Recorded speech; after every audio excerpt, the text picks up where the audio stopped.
Look, politics is not a spectator sport, people. You got to get involved. You got to vote. You got to participate. They could vote for Joe Biden, though. That's who they vote.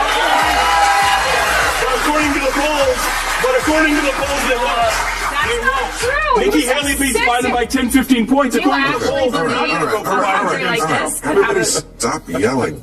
This week on Real Time, we explored third-party politics, a topic that feels like everyone's favorite political fantasy. Jessica Tarlian joined us, knowledgeable, engaging, and insightful, but let's just say our views didn't exactly align. As I often point out, movements like No Labels are essentially political amusement parks. Bright, attractive, full of promise. Jessica, how damaging could a potential No Labels presidential ticket be for Joe Biden? So this is an official third party now, No Labels. Who is this? A bunch Joe of grifters. Manchin. It says, what do you make of rumors Joe Manchin will be their candidate? Oh, exciting. I'll start by saying the No Labels folks are grifters, and everyone should know that they're just trying to... Grifters? Grifters. Yes. You don't think they're sincere?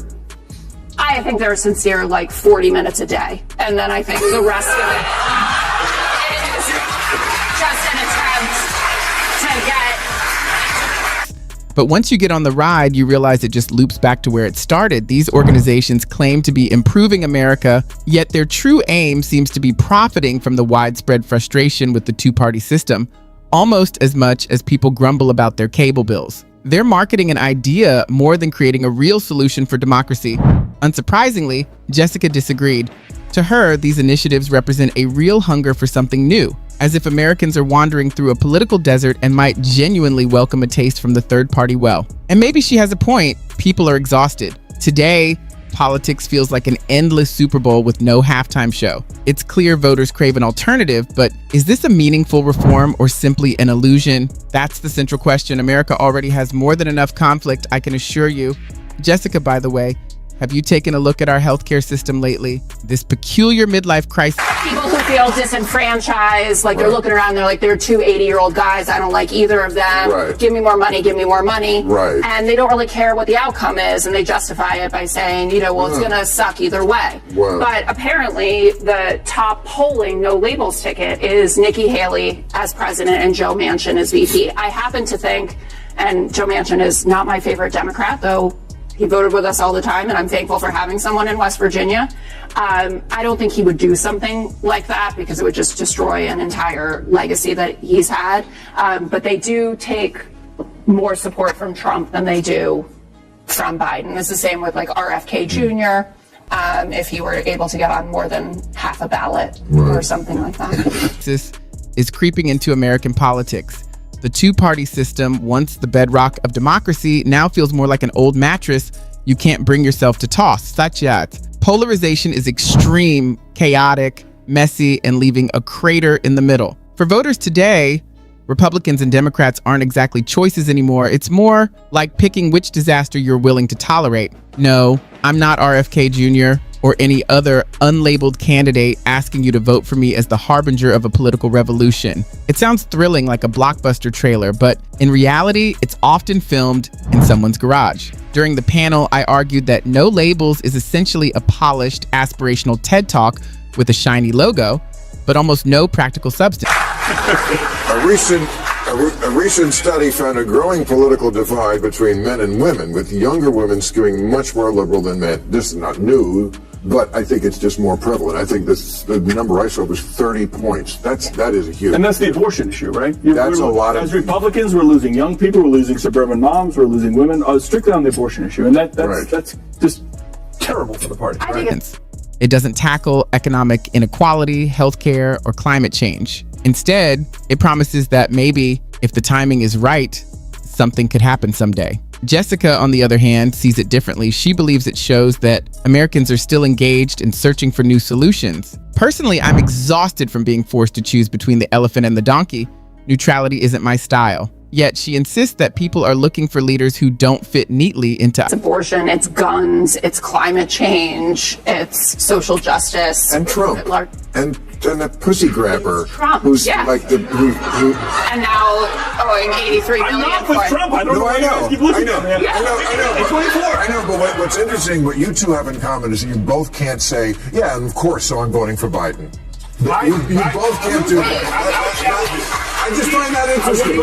He can't say, she can't say, you can't say, Biden can't say, and most white people won't say, I'll sit down and talk about black people, about real black issues from a place where I know I'm going to leave. Different issue. I'm just talking about fucking racial. I know you are. Like, we don't want to talk about that. But when you say me and him are the same, we're the same. Besides that, we want to do. Like, how has Biden or Trump been good for Either category, I get it. I may not fit perfectly into a box, but that doesn't mean I should run for president. Or maybe it does, and we hit the bigger problem. Many Americans feel that the enormous pile of burning issues in modern politics is too much for any party to handle. Abortion rights, gun violence, income inequality, climate change, every major topic has been turned into a WWE-style showdown between two parties that no longer remember the purpose of governance and are only focused on winning the shouting contest. This is where groups like RFK Jr. and No Labels step in. They position themselves as the responsible adults in the room, offering practical solutions and claiming that tribalism is no longer an issue. But here's the reality. In America, third-party politics are a lot like oatmeal. A great concept, terrible flavor. People only turn to it after a rough experience, and even then, it's bland and sentimental. And now, I was excited that I didn't have to do the reparations question and then got the food question, which could be more complicated. Doesn't that go in your headlines that shouldn't exist bucket? It really should. I mean, but apparently, I read this too in USA Today. Apparently, at the moon, because the core is cooling or something. It's our fault. I'm sorry, what does it matter? It doesn't. Okay. I know, but it's funny because you really could do a whole sketch about that because we are so blame happy in this country. Somebody has to take. I think the moon's on Ozempic, and that's the whole thing. What do you think about? To make matters worse, our election system wasn't built for third parties. The winner-takes-all structure almost guarantees that a third-party candidate ends up as the spoiler, neither the hero nor the champion. Politically speaking, it's like the person who accidentally elbows you while dancing. You notice it, it causes a stir, but they're not really changing the outcome. Some of these ideas are completely new to me, and that's where the debate paused. Jessica argues that fresh perspectives could genuinely improve the system. I, on the other hand, think our focus should be on fixing and strengthening the structures we already have rather than creating new, untested experiences. Conservatives in Texas are talking about Texas. Well, this happens like every 2 years. This is Texas seceding. They love to talk about it. It started out as its own country, right? While Texas was its own country. We just had a bill in New Hampshire. We get it almost every 2 years. Someone wants to. But Nikki Haley, your girl, said she doesn't think that's illegal. Come on, she doesn't know why the Civil War happened, and she doesn't get that secession is illegal. Yeah, look, I'm not advocating for anyone to see. I don't think Nikki's advocating for any of that. No, but she said she didn't think it was illegal, and it is illegal. You can't secede from the Union. That's like number one. Yeah, we're the United States. I think everybody understands that's where we need to be. And that's what we need to fight. Nikki Haley needs a bit of a history lesson. That's broader than the secession issue. What? That's broader than the secession issue. If we go back to the whole slavery. I know. I'm saying she seems to have skipped grades. I don't know. Still, it's clear that Americans are frustrated. The reason this conversation never seems to end is that we repeat the same mistakes every election cycle, almost as if it's a national tradition. So what do you think? Can these independent movements really shake up American politics? Or are they more like political cryptocurrency startups? Lots of hype, little substance. Drop your thoughts in the comments and don't forget to like and subscribe because unlike third parties, we actually want you to stick around.